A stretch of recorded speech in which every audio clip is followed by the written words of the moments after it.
real subtlety and nuance of like texture and stuff on there would really help sell that it's the material that it is. Remember, I always say your job as a painter is to trick the person reading it into believing that thing is of a different material. If you can do that with the leather on that grip and the sword, it will really help sell what it actually is.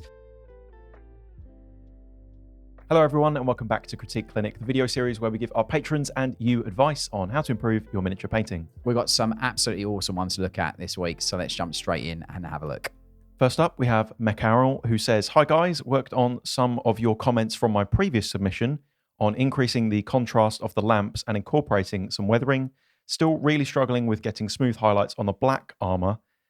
See the chest piece and looking forward to some tips." So just as a quick refresher, this was actually submitted in a previous episode of Critique Clinic. 100%. And we gave them some feedback on this model, and that's the one that's on screen now. Yeah. And they've taken some of that feedback on board, and they've now painted another model. So from the previous submission, there's a vast improvement in this piece and some really, really nice details where it doesn't just show technical ability, but it also shows really good understanding of like the situation and the environment that the model is within.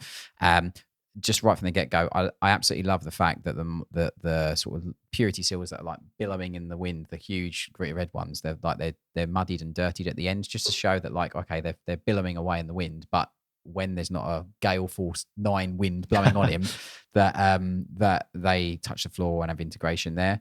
The use of the sort of like the weathering is nice and subtle as well. So there's nice little the subtleties of it across the miniature, and the feet as well weathered really nicely to incorporate into the kind of a very third edition cover art kind of like basing, which I really, really love. Yeah, it looks really nice. I think the color scheme overall is much more harmonious as well. I think the change from the previous one that stands out the most to me is the OSL, which we did speak about in that previous episode. But I think the color choice is much more atmospheric. It fits the mood nicely. And I think the object source lighting itself is diffused and nice and subtle. Yeah, 100%. Because I'm not a huge fan of when you have like really, really powerful glow, especially for something that would be like a fairly soft lamp you would expect as well. Exactly, yeah. He's not walking. It's really tasteful though. I love the softness of it. Yeah, I think like you said, George, like sometimes the thought with OSL is to go to, you want it to show on the model, and sometimes that thought of wanting it to show can kind of take away and overkill the model. This is a great example of doing it subtly and really complementing what is an already fantastic miniature. Yeah, I think you spoke about the highlighting of the black, but to be honest, I really do like the way this has been done. Yeah. I mean, you can keep on adding highlights and highlights and highlights and more tonal variation, but black is a tricky color because the more you add to it, the less black it's going to look. You're going to lose some of that depth. I think this is done quite nicely. I don't think that you need to go crazy overboard and super high contrast with it. It's definitely got some volumetric highlighting on it, and I think especially where you've got the weathering and the little bit of OSL on it as well, I think that there's plenty of interest on the black personally. Yeah, I agree completely. I think that you were mentioning about the sort of tones and stuff, and I think the fact that you've used like a bluish tone on it looks really nice. It works again with like the yellow that you've used on the tilt shield, the red that you've used on Tasha's. I absolutely really love the glow on the lenses as well. Not too sort of crazy, but it's strong enough in both its intensity and also the sharpness and refinement of it is really, really good. It really like delivers a kind of like intent to the model, which I think looks great. Yeah, 100%. But yeah, really, really, really neat. I think one of the areas that I potentially would just sort of comment on is like the haft of the sword. You can see that like the grip part, the leatherized part of the bottom of the sword, it looks a little bit flat. And I don't mean that in a horrible way. I just think that like the attention to detail that you've placed on other areas of the model and shown that obviously you've got ceramite, which is like a ceramic based armor. He's gripping that leather. It's going to scuff. It's going to have damage. So real subtlety and nuance of like texture and stuff on there would really help sell that it's the material that it is. Remember, I always say your job as a painter is to trick the person reading it into believing that thing is of a different material.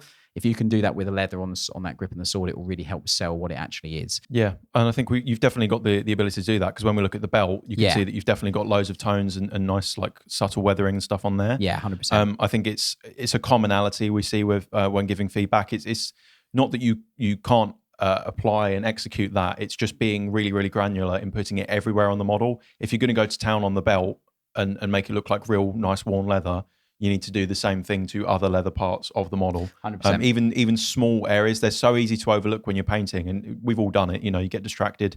It doesn't really stand out at you because it's such a small, subtle part.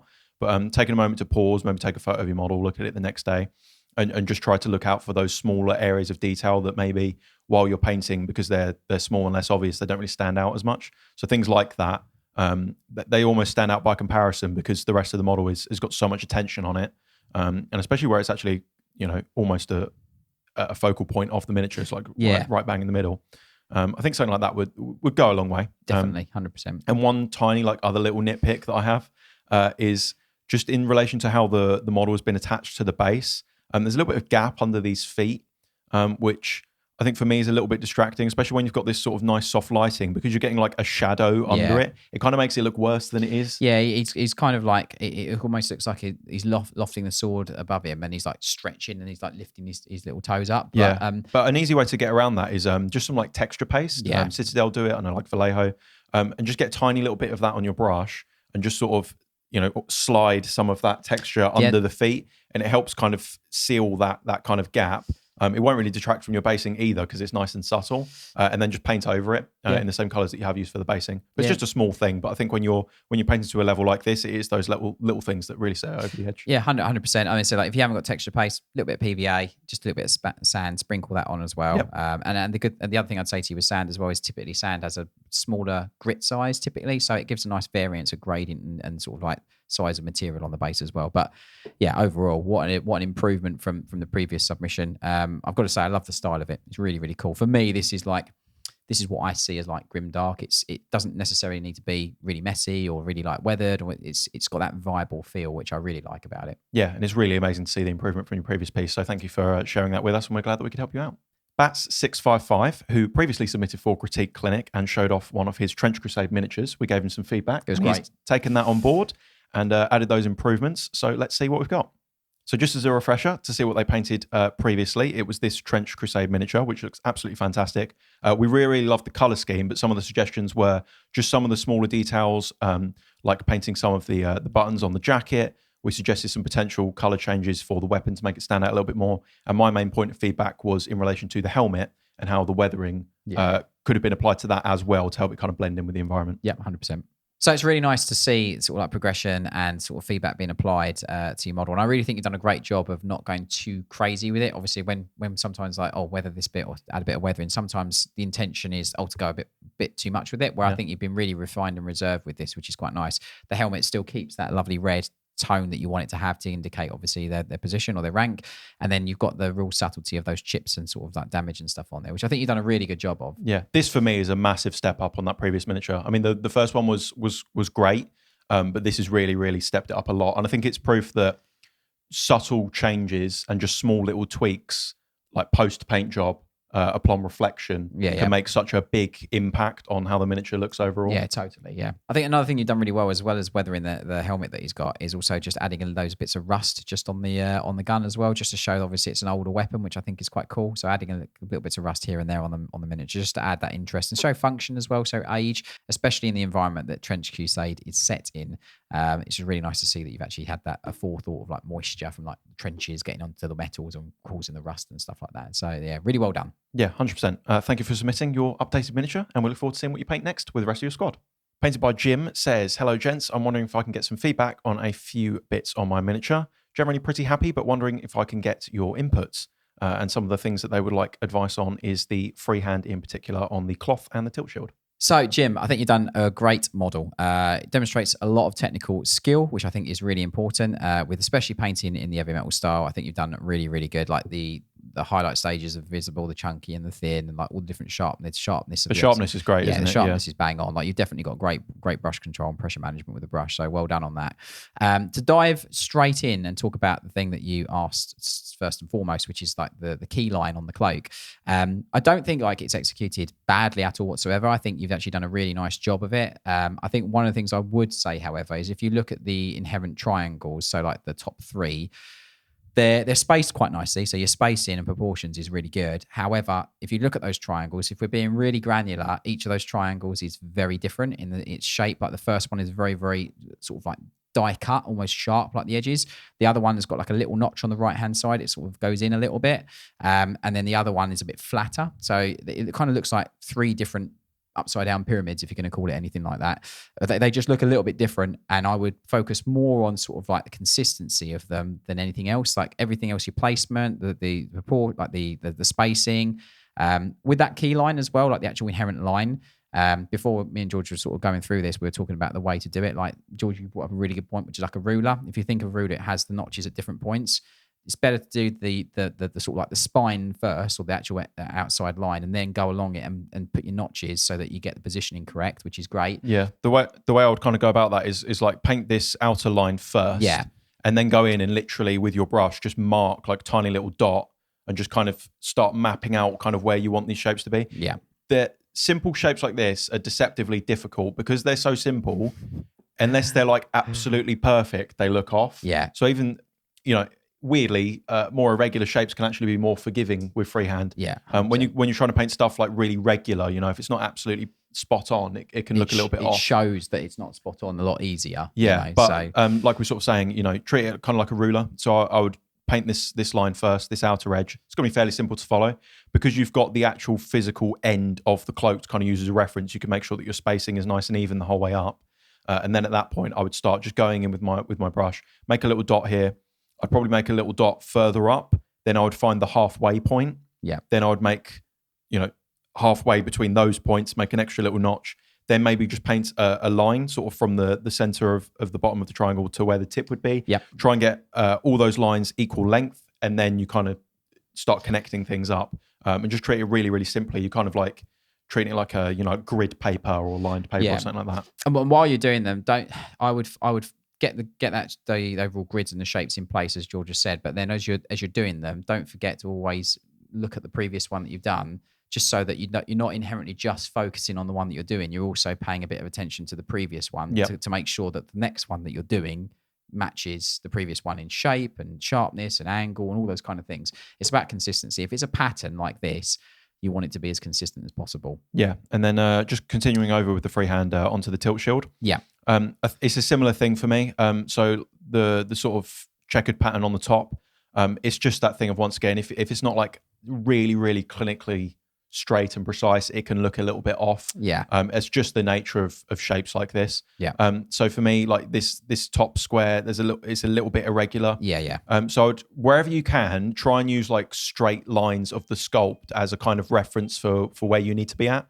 So when you'd be painting this line, I would be referencing the edge up here, and you can see that that's not quite parallel to that. Yeah, exactly. So that can be a good starting point. And like I said, similarly, you can grid this stuff out before you go. So you could paint a horizontal line and then paint these cross sections before you start filling things in. I've seen a lot of people that paint these checker patterns, just paint one little square, fill it in, paint the next square, fill it in. Mapping things out before you get going is a really, really great way to do that. Yeah, with the letters, I think that one of the things on this is you've got that lovely center line that splits it between the green and the cream. I think that the right-hand side, so the green of the M, it looks like the left-hand side of the M is perfectly upright, and it looks like the right-hand side of the M is like on ice. It's like slid to the right slightly. It's a little bit more angled, isn't it? Yeah, a little bit more angled, which, again, you can say with like calligraphy and writing, it could be a stylized M if you want to call it that. You could, but personally, with that specific letter, most of the time it's quite mirrored. So I'd really, really try and get the sort of like the sharpness of like the uprights as consistent as possible. Especially for a symmetrical letter like an M. Yeah. The D, again, D's a hard letter, especially when you're doing it with a bit of interest. I know you've got like the double line on, you want to put like a double line in on the left or something like that to make it a bit more stylized. You kind of got a bit of a battle there with the center line splitting the tilt shield between the two colors. But again, it's not the dominant letter, as you can see there. The M obviously is. I think the D is actually maybe proportioned a bit better. It could go, in my mind, it can go to the left a little bit, and you could just split it a bit more down the middle. It looks a bit angled more to the right. There's more of the D on the right hand side of the cream, personally. So I think just again, it's about balance, and I think that's the only thing. You're like so close with like the clinicalness and the execution. It's just that last 5% of making things look as balanced and as like consistent as possible. That's like making it look a little bit funny to the eye. Yeah. And it's tricky, a lot of this is just going to come down to practice as well. It is one of those things that you have got to put the time in on. Yeah, 100%. I think for me, one thing just to note as well is I'm not personally, this is an opinionated statement, but I'm not personally keen on the M being so much larger than the D. I would have gone for like the same font size both. I think that would help it just look a little bit more symmetrical as well, and just make it look a little bit cleaner overall. Well, you've got the room on there though. That there's definitely the room to do it as well. So I agree completely. I would potentially like if you were to, I'm not saying to sit here and repaint the whole thing and start again, but just for future tense, for reference, I would probably have started this a little bit further up. You've got a lot of free space above the M, and I would have done both the letters the same size. I think the size of the D is probably more appropriate than the size of the M. I think the M's a little bit big. Personally, I would shrink this M down, push it further up. have them exactly the same width. That's going to help with the symmetry as well. And then you've kind of got, because they're block capitals, I would expect them to be like exactly the same size. Yeah. But I think that would help just with the symmetry a little bit as well. Yeah, perfect. And then one final thing to note, I think basing is really important on a miniature. I'm sure James feels the same way, especially for like display pieces like this where it's mounted on a plinth. I think this kind of reads to me like all of the excitement and the energy was spent on the miniature, and the basing feels a little bit like an afterthought. And the reason I say that is not because of its design or the way it looks or the choices or anything. It's just actually application of paint. It looks a lot more flat by comparison. Flat, yeah. It looks like just less time has been spent on it overall.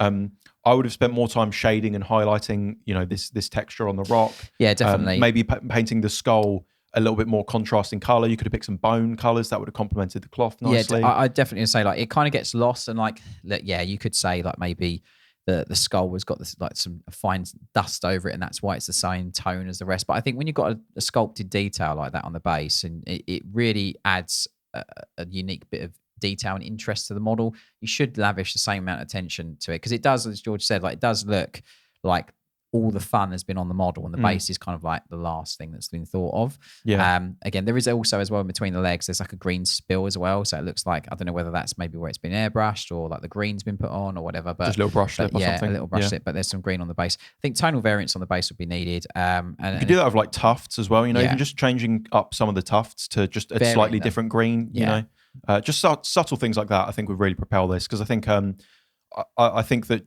if you took none of the advice on board that we said about the miniature, I think it still looks fantastic. Yeah, it does. It's great. But I would definitely just spend a little bit of extra time, just, some dry brushing, some extra highlight stages, potentially some shading and some added tonal variants on the rock. Maybe pick out the skull in a contrasting color, or just, slightly more contrasting color. 100%. And then add some different tufts in there as well, just some different greens just to break it up a little bit. Yeah. But otherwise, fantastic display piece, really, really well painted, really, really sharp execution, fantastic brush skill as well. So we look forward to seeing what you paint next. Findug says, I've been working hard on Logan, and although not totally finished with the base, I think I'm done with him.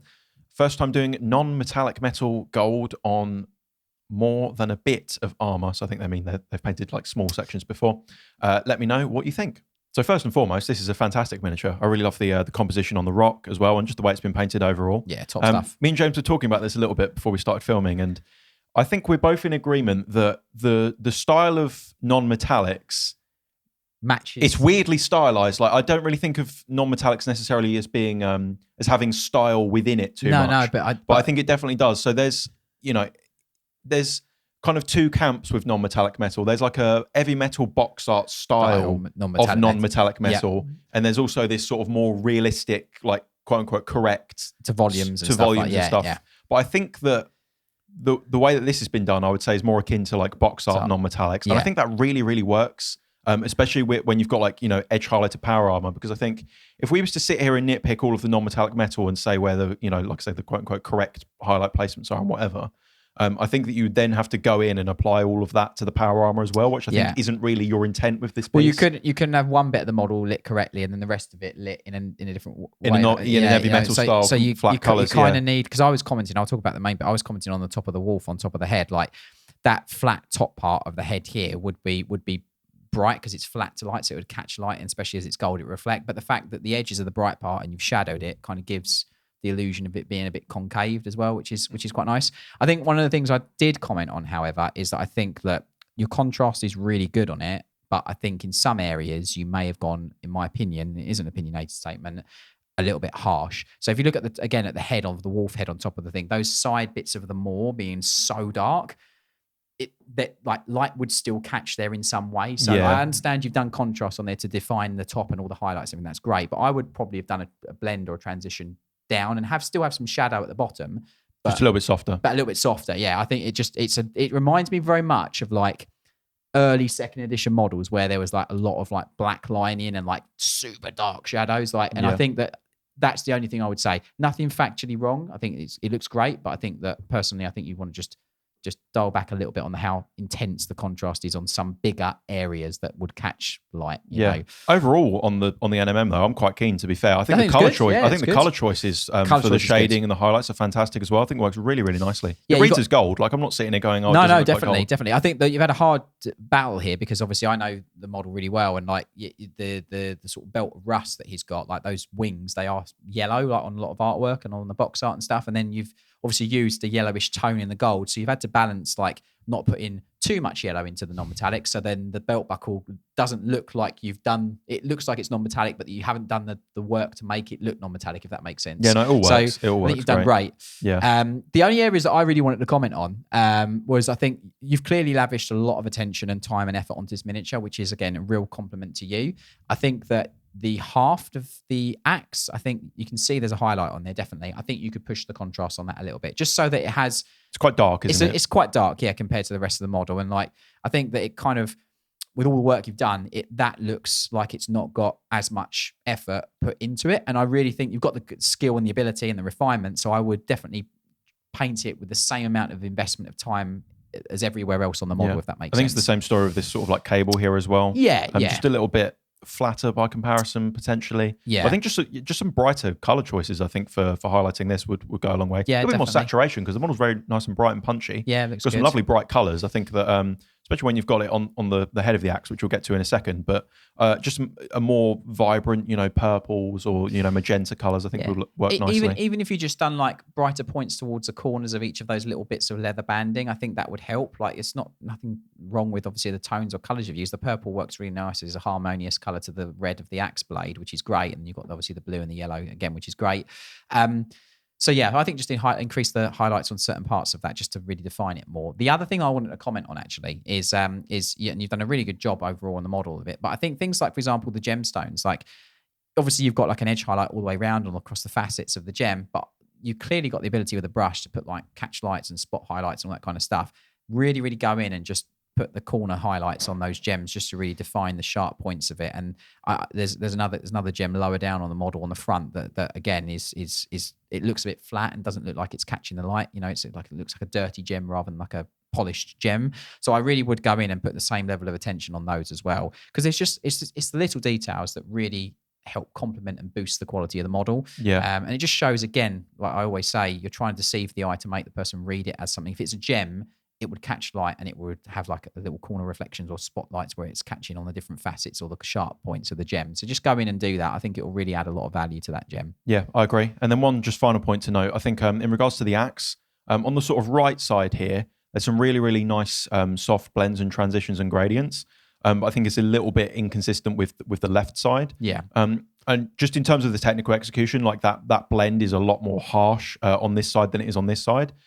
So I think maybe just going in with that sort of mid-tone early highlight on the red and just blending that transition a little bit, because there's a lot of black on the left side and there's not on the right. I think just balancing that out. I personally prefer this side. I think that the transition's a lot smoother than it is on this side. Yeah. That's just, a continuity thing, I think, which is sort of a repeat theme around here especially. But just a subtle thing like that, I think would really, really propel this. But otherwise, it's a really, really lovely piece. I think it's just some very, very small things to tweak on this. And I think you'll really push it over the edge. So thank you for submitting, and we'll look forward to seeing what you paint next. Matt M says, I would love to get some general feedback on this model. I'm looking at spending more time on improving my techniques and entering competitions. So overall, at first review of the miniature, I think this model definitely demonstrates a really good brush control. Your highlighting is nice and sharp. I think the armor, obviously, you've done all the sort of like highlights, and it demonstrates a really good ability to fluctuate where you're using the brush. So again, like the edge highlights on the trim of the pad are nice and sharp, and then you've got that lovely inner pad highlight that you have to factually do with the tip of the brush. That's nice and sharp and follows the trim and the recess next to it quite nicely. So you've got really, really good command of the brush, which I think is, as a core competency, something that as a painter you should really strive to do, like being able to paint sharp, neat, controlled lines with every part of the brush, and just paint generally very refined is something that you can either dial back or intensify. But you've done a really good job with that. It's very foundational as well, I think, to a lot of styles of painting, because I think a lot of people go, I don't really like the heavy metal style, and that's all well and good. Yeah. But even if you don't necessarily want to paint like that day to day, giving this a go is a really, really great way of pushing your brush skill and your brush control. 100%. Because getting all of these lines smooth and consistent and even in weight and sharpness is really, really difficult. So to see that you've done that is a really, really positive sign of your brush control in general. And I think that will translate to other areas of the model. Whether you like the heavy metal style or not, just as you said, like the technical execution and the control that it requires to execute it is something that as a painter, for whatever stylistic execution that you go for, you should still demonstrate and have the capacity to do. Moving on to kind of like the actual feedback on like parts of the model. I think some areas of the model have clearly had more interest than others, and that's definitely demonstrated by the edge highlighting. Again, you put a lot of attention into that, which is great. Where I think that this model is, and again, I'm going to try and remove all bias for obvious reasons on this one. I think there are things that like have demonstrated that you've shown attention on the model, like for example the leather strap on the bandolier for the grenades, for the grenade launcher. You can see all the weathering and like little scratches and nicks. Directly left of that though, you've got some like little buttons, or they could be, one could be a light, one could be a button, and you've clearly had other colors on the brush. We'll talk about the lens on the helmet in a second, but like you've had green on the brush to paint that lens, and like it's having the while you're painting, having the sort of like the creativity to go, cool, okay, there's a button here, or there's a little thing here, I'm going to add a bit of color and give that detail a bit of life, which I think is really important. Similarly, right next to it, you've also got the scope here, and that could potentially be like a lens or you know, glass, something reflective, a little bit of color in there, a little bit of interest. Yeah, definitely. I think one of the things that you pointed out, Georgia, I think is quite right, is the metallics and the gun in general. I think the gun and metallics, they look quite flat. Like the edges on the gun are probably less sharp or less defined as the armor. And when you're painting in the heavy metal style, it's about consistency of not only execution, but also vibrancy. So it all reads that it's lit the same, essentially. Yeah. So the gun is lacking like the punch of the armor in the sense of the vibrancy. The Aquila on the gun, I think you pointed that out, George, like the Aquila, it looks quite dull, and I think you could really brighten up. It's the symbol of the Imperium and the Emperor. Like you really want to have that, you know, sort of like lit. It just gets lost a little bit as well. Like, you know, regardless of, you know, lore implications and all that, you know, I think it's just a little bit hard to see almost because it's so dark. Yeah. And it is that thing as well of like, you know, you've done multiple edge highlight stages on all of the red power armor. But when it came to a fairly large and significant detail that's quite visible, it looks to me like just sort of a base coat and a quick wash, and it's just kind of left. Yeah, it really has got to be, you know, the same effort everywhere on the piece. Yeah, and it's same as the metallics. One thing I did want to point out as well is like these are little things. Is like, for example, on the side of the head, again, it's a detail. You've had silver on the brush factually to paint this pipe on the side of the helmet. You've got the audio receptor on the side of the helmet, which is like the disc where like the helmet picks up audio and translates it to the marine. It's just red. Like you should paint that like a different color, be it black, be it silver. Give it some life, add some value to it by using a color that you've got on the brush to do it. Metallic would look good, black would look good. Something to just really define that detail. On that point though, even if you didn't want to make it silver, I noticed that this hasn't actually been highlighted either. Yeah, there's that as well. Also, you've got like the jack port on the side of the leg. Again, you've got two little details there. You've got the one above it and the one and the jack beneath. Put some color into that little hole above. Make it like a little light or something to add interest. Green would work amazingly because it's obviously a contrasting color. And if we move up to like, for example, the shoulder pad, this is something that me and George both spoke about before sitting down and really going through this and recording this. Like, first things first, it's obviously great effort on freehanding whatever symbol on the shoulder pad. Okay. Obviously, I'm going to say to you, as a Blood Angels fan, it should be a blood drop for the company. Nothing wrong with doing a tactical symbol if you want to do a tactical symbol, but if you're following the background, it'd be a blood drop in different color for whatever company it is. But the thing with this symbol specifically is that you've actually edge highlighted it. Now, obviously, the edge highlighting style, heavy metal style, you edge highlight every aspect of detail on there. With things like, for example, symbols that are like emblazoned on armor panels and stuff like that, you've got to think of it as like it's either printed on or it's been spray painted on or whatever the case may be. It wouldn't actually have an edge. And then what you're conveying by painting an edge on it is that it's almost like embossed or 3D or something like that. So yeah, it's just a case of like you're doing a great job with all your highlighting and everything you've done on the model. With stuff like free-handed details, I wouldn't actually put like an edge highlight on it because it just kind of counteracts what you're saying by edge highlighting all the rest of the actual physical detail, if that makes sense. Well, there's a reason it's called edge highlighting, is because you're highlighting, you know, the edges of the surface. And it's like you said, you know, it is a smooth surface. So to me, a highlight doesn't make a whole lot of sense there personally. No, 100%. I think, you know, it's also going to save you time as well. You know, it's an effort that you don't necessarily have to go to. And like we've said previously on previous episodes, it's about focusing your attention. So, for example, time you're stealing back from that would have been time that would have been better spent elsewhere, like doing the buttons, as we mentioned, maybe some highlights on the metallics just to make those a little bit more interesting. It's just about focusing your attention. And even if you have got limited time, it's sitting there and thinking about what's the best use of it. So I would argue personally, sitting there and highlighting this, or even freehanding it in general, I could make an argument that, hey, maybe it's great that you're practicing your brush control, and I'm sure that's the reason that you've actually done it. But in a more practical sense, swapping out something like that for a transfer because it's quicker, and now you've got, 30 minutes back and spend that, going around the model, adding some extra highlight stages, painting some little buttons and things like that, I think would have a bigger impact on the piece overall. And just a final note, I think one of the most important parts of a model is typically like the head or the face. And I think that with this, I think it's a great color choice with the green for the lens. It's a really, really good choice to use that with the red because it obviously contrasts. What I would say, however, is I think that the actual tone of it could be way brighter. It helps guide the eye visually to that head of the model by having a brighter color and adds that sort of focal point to the miniature, the intent and the life of the model. So I really would recommend probably putting the contrast a bit higher, making it brighter. And then you've definitely got the brush control. I'd put that little white catch light for the glass of the reflection on the back of the lens and stuff like that. For sure. I'd go in and do that because I think it will really finish off the head nicely. Yeah, I think just an easy way to do that would just be literally just get a slightly brighter green on the palette, on your brush, painting, if you can, a sharp, highlight, refined line along the bottom of the lens. Yeah. If you can't, just in the center of the eye, just to flesh it out a little bit more. Definitely. And then adding an even brighter stage just to sort of the back corner there. Yeah. Right here with the brush would look great. Yeah. But overall, it's really, really great brush control that you've demonstrated with this model. It looks fantastic overall. I think that if you just spent a little bit more attention on some of those other details, really, really take it up to the next level. Yeah. Well, a massive thank you to all of our patrons for submitting their miniatures for this episode of Critique Clinic. If you'd like your miniatures featured on a future episode for feedback from myself and James, check the link in the description of this video to our Patreon. And in addition to Critique Clinic, you can also gain access to hundreds of high-quality PDF tutorials and our video tutorials as well, which are extended and ad-free, and a whole bunch of other benefits as well. So check the link down there for that. Otherwise, massive thank you for watching this episode, and we'll see you next time.